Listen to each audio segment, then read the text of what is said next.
Yeah, I agree. The whole, the building of this nation will rely on a pipeline that starts with the small, micro, small, and then into medium and large enterprises.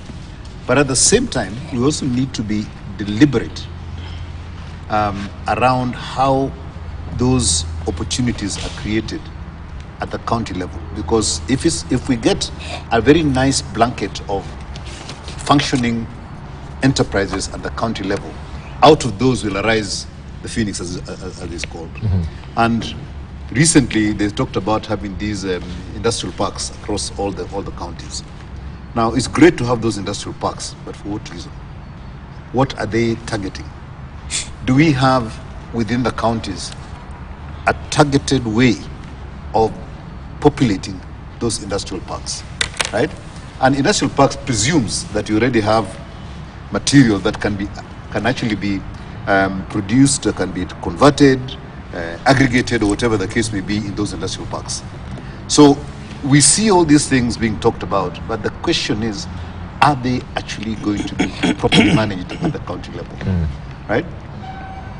With the money now going in, as you said, you know, end of last year, beginning of this financial year for the government, it is important that that money is properly deployed.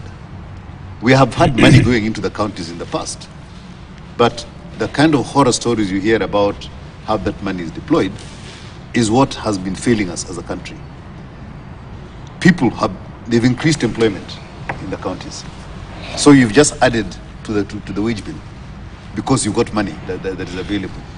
The whole issue of the hospitals and everything else, and you know, you had this managed, this managed equipment scheme and everything else, which was a great idea, but the implementation of it was actually very, very, very badly done. It was, it was pushed down rather than sort of having that dialogue about how it's going to work and everything else. So, whilst a lot has happened positively, and we're going forward, there's a lot that still needs to be done in terms of execution. I'm going to keep talking about this when we talk about counties. Execution, right?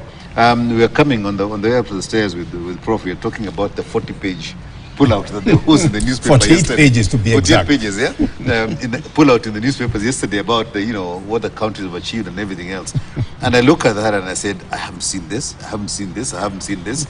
They are all, a lot of them, you pick up a picture and then you build a whole story around it. And if you go down and you begin to say, okay, this was done in this point, but where is it spread across the county? It isn't. So you've got all these little things that are happening, and they're then being hyped up as being development in the counties. I think we really need to be serious around how we deploy the funds that are coming out from the government into the counties. Right. Let's hear from Professor Kituro Wanaina, especially on the issue of corruption, because I think that continues to be